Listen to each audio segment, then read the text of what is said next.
Assalamualaikum warahmatullahi wabarakatuh. Perkenalkan, nama saya Ibnu Munzir, NIM 33020190087. Saya di sini akan menyampaikan analisis saya mengenai hadis rukhsah dalam puasa, yang terdiri dari matan hadis beserta artinya, analisa sanad hadis, fungsi hadis terhadap Al-Quran, dan yang terakhir, fikih hadis. Langsung saja, dari Jabir bin Abdillah radhiyallahu anhu, beliau berkata, "Anna Rasulullah sallallahu alaihi wasallam kharaja amal fathi ila Makkah fi Ramadan. Fasoma hatta balagha qura al-ghamim. Fasoma nasu thumma da'a biqadahin min ma'in farafa'ahu hatta nadara nasu ilaihi.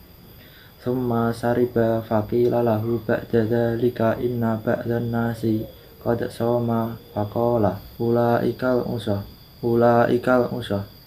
Yang artinya, sesungguhnya Rasulullah Shallallahu alaihi wasallam keluar pada tahun Fathu Mekah menuju Makkah di bulan Ramadan. Beliau ketika itu berpuasa hingga sampai di Qura al-Ghamim, suatu lembah antara Makkah dan Madinah. Orang-orang ketika itu masih berpuasa. Kemudian beliau meminta diambilkan segelas air. Lalu beliau mengangkatnya dan orang-orang pun memperhatikan beliau minum air tersebut. Setelah beliau melakukannya, ada yang mengatakan, sesungguhnya sebagian orang ada yang tetap berpuasa. Rasulullah SAW pun mengatakan, mereka itu adalah orang yang durhaka. Selanjutnya, analisa sanad hadis. Yang pertama, analisa rijal. Kakek Jabir bernama Amr bin Haram bin Ka'ab bin Ghanim yang dinisbatkan kepada suku Kharaj. Ayahnya sudah memeluk Islam sebelum Rasulullah SAW hijrah ke Yatsrib, dan setelah berbaiat kepada Rasulullah pada baiat Aqabah kedua. Ayah Jabir termasuk 12 pemimpin yang dipilih oleh Rasulullah SAW sebagai wakil kabilah mereka. Ia ikut serta dalam perang Badar dan syahid dalam perang Uhud. Banyak sekali julukan yang disebutkan untuk Jabir, disebabkan nama anak-anaknya. Namun julukannya yang lebih benar adalah Abu Abdillah. Pengenalan kehidupan Jabir dimulai dari kehadirannya bersama ayahnya di Baiat Aqabah kedua pada tahun 13 setelah kenabian. Ia adalah orang termuda dari kalangan suku Aus dan Khazraj yang berbaiat kepada Rasulullah SAW dengan memperhatikan tahun wafat dan rentang usianya. Kemungkinan besar pada waktu itu Jabir berumur 16 tahun. Selanjutnya, analisa sanad. Menurut sebagian data, hubungan antara Rasulullah SAW dan Jabir penuh dengan kecintaan dan persahabatan. Suatu hari Jabir jatuh sakit dan Rasulullah SAW pun menjenguknya. Jabir yang sepertinya tidak memiliki harapan lagi untuk sembuh bertanya tentang hukum waris atas harta peninggalannya untuk saudari-saudarinya. Rasulullah memberi semangat dan harapan kepadanya dan memberi kabar gembira tentang umur panjangnya. Dan turunlah sebuah ayat yang terkenal dengan nama ayat Kalalah yang menjawab pertanyaan Jabir. Jabir termasuk kelompok sahabat yang banyak meriwayatkan hadis dari Rasulullah SAW. Ia disebut sebagai penjaga sunnah nabawi dan pemilik banyak hadis, sumber-sumber riwayat, sirah, dan sejarah. Banyak bersandar pada riwayat-riwayat Jabir dan riwayat-riwayatnya menjadi perhatian semua mazhab Islam. Dalam ranah hukum-hukum fikih, Jabir adalah seorang yang memiliki pendapat dan memberi fatwa. Zahabi menyebutnya sebagai seorang mujtahid dan faqih. Selain menyampaikan riwayat-riwayat langsung dari Rasulullah SAW, Jabir juga meriwayatkan dari sahabat dan tabi'in. Di antara riwayat-riwayat sahabat yang dibawakan oleh Jabir adalah riwayatnya Ali bin Abi Thalib, Talhah bin Ubaidillah, Ammar Yasir, Mu'ad bin Jabal, dan Abu Sa'id Khudri. Jabir memiliki majelis ilmu di Masjid Nabawi. Ia menyampaikan hadis, sementara sejumlah tabi'in belajar darinya dan menulis hadisnya. Banyak orang yang mengutip hadis darinya, di antaranya adalah Sa'id bin Musayyib, Hasan bin Muhammad bin Hanafiyah, Atta bin Abi Robah, Mujahid bin Jabar, Ammar bin Dinar Maki, Amir bin Saharil Sa'bi, dan Hasan Basri. Menurut saya, hadis tersebut berfungsi sebagai bayan at-takrir, yaitu memperkuat isi ayat Al-Quran pada Quran Surat Al-Baqarah ayat 185. Allah Subhanahu wa Ta'ala berfirman, Syahrul Ramadhanal ladzi unzila fihil Qur'an hudal linnasi wa bayyinatin minal huda wal furqan. Faman syahida minkumus syahra falyahsumhu. Wa man kana maridun aw ala safarin fa iddatum min ayyamin ukhra. Yuridu Allahu bikumul yusra wa la yuridu bikumul usra.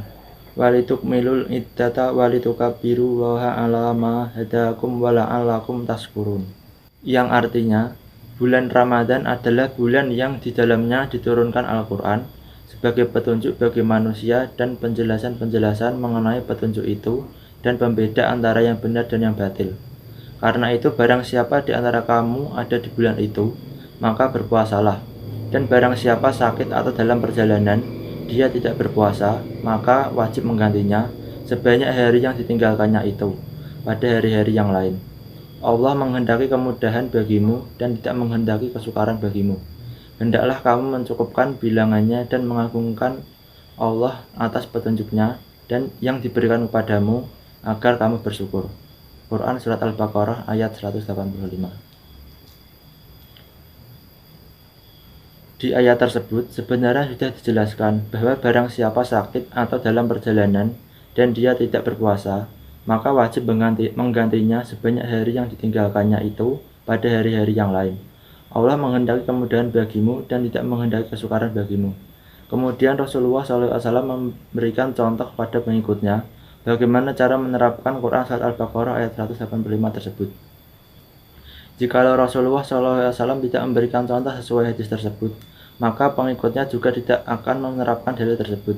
Hadis tersebut memperkuat dalil Quran Surat Al-Baqarah ayat 185 supaya umat Islam baik waktu itu, di masa depan, sekarang dapat menunaikan ibadah puasa kepada Allah Subhanahu wa Ta'ala tanpa mengalami beban dan kesulitan. Umat Islam zaman dahulu memeluk agama Islam kebanyakan bukan karena tahu bahwa agama Islam adalah agama yang paling benar, melainkan karena tahu bahwa utusan yang membawa ajaran tersebut adalah seorang manusia yang memiliki akhlak sangat terpuji dan terpercaya dan tidak pernah melakukan akhlak tercela. Karena itu, biasanya umat Islam lebih mengikuti apa yang dilakukan dan dicontohkan oleh Rasulullah SAW. Dan apa yang dilakukan dan dicontohkan oleh Rasulullah tidak pernah bertentangan dengan isi dari Al-Quran. Dengan maksud seperti itu, mengikuti apa yang dilakukan Rasulullah SAW sudah termasuk mengamalkan isi dari Al-Quran. Yang terakhir, fikih hadis. Hadis tersebut menjelaskan tentang keringanan yang diberikan Allah Subhanahu wa Ta'ala kepada umat muslim yang sedang melakukan perjalanan. Musafir yang melakukan perjalanan jauh sehingga mendapatkan keringanan dibolehkan untuk tidak berpuasa, dan dia diharuskan mengqadha puasanya, yakni menggantinya kapanpun di luar bulan Ramadan sebelum datangnya Ramadan berikutnya, dan menggantinya pun harus sebanyak hari yang ditinggalkannya itu, sesuai firman Allah yang artinya hendaklah kamu mencukupkan bilangannya dan mengagungkan Allah atas petunjuknya yang diberikan kepadamu agar kamu bersyukur. Rasulullah SAW pun mengatakan, mereka itu adalah orang yang durhaka. Mereka itu adalah orang yang durhaka.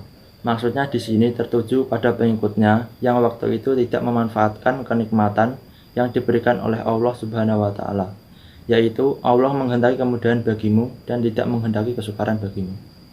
Memaksakan diri untuk berpuasa, padahal dalam perjalanan jauh dari Madinah ke Mekah seperti dalam hadis tersebut dapat berakibat fatal. Karena cuaca di sana yang panas dapat mengakibatkan dehidrasi pada tubuh yang berakibat pada menurunnya kekebalan tubuh dan dapat berakhir dengan sakit atau bahkan kematian. Kalau sampai sakit dalam bulan puasa, maka akan lebih sulit dalam melaksanakan ibadah puasa Ramadan. Hal itu termasuk kerugian karena bulan Ramadan adalah bulan yang penuh berkah. Karena itu Rasulullah mengatakan, Mereka itu adalah orang yang durhaka karena tidak memanfaatkan kenikmatan yang diberikan oleh Allah Subhanahu wa taala dengan sebaik-baiknya. Sekian analisis saya mengenai hadis tentang rukhsah dalam puasa. Terima kasih sudah menonton. Bila ada kesalahan mohon dimaafkan. Billahi taufiq wal hidayah. Wassalamualaikum warahmatullahi wabarakatuh.